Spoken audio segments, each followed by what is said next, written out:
I want to remind you that readers read texts and stories with a particular lens. This means that they decide before they start reading what they want to pay attention to, and then they read with that thing in mind. It's sort of like when you put on a special pair of glasses. You're hoping to see something better, more easily. Sometimes you might need wear glasses like me to see far away.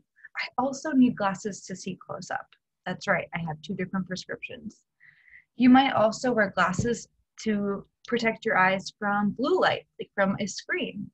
These are also blue light glasses. You might wear glasses to protect your eyes from the sun. Maybe you've worn glasses before at an IMAX theater. Maybe you've worn a special kind of pair of glasses during the solar eclipse just a couple of years ago.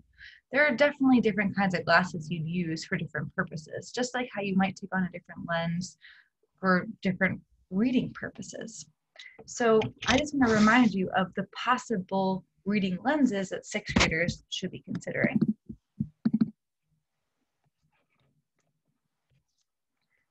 So you're probably really used to characters. We've already been thinking about that a lot. And this unit's all about characters. So if you want to stick with that as your particular lens, great. But let's just think about other things you could consider, especially since you might be in the beginning of a story or a book. The setting, where and when the story is taking place. And not just the time of day, the location, but what about the time period, the time of year, also maybe even thinking about the mood and the feeling that comes up when you consider the setting. Does it feel like a happy place, a sad place, a scary place?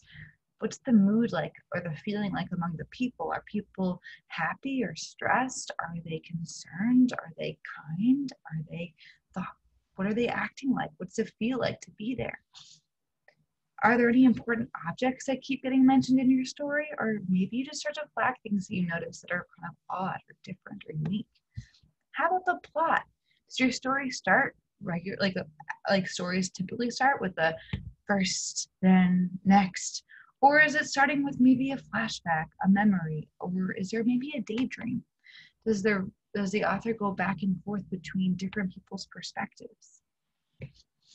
And then as you get a bit deeper, you might start to think about how these things are connecting to each other or how they're not connecting. So here's my challenge for you as a sixth grade reader. Pick a specific lens to read with, and then read with that in mind, noticing, wondering, and predicting specifically about what are the things on this chart. Take a second to look closely, and then make a decision and head back to your own reading. I'm excited to see what you do.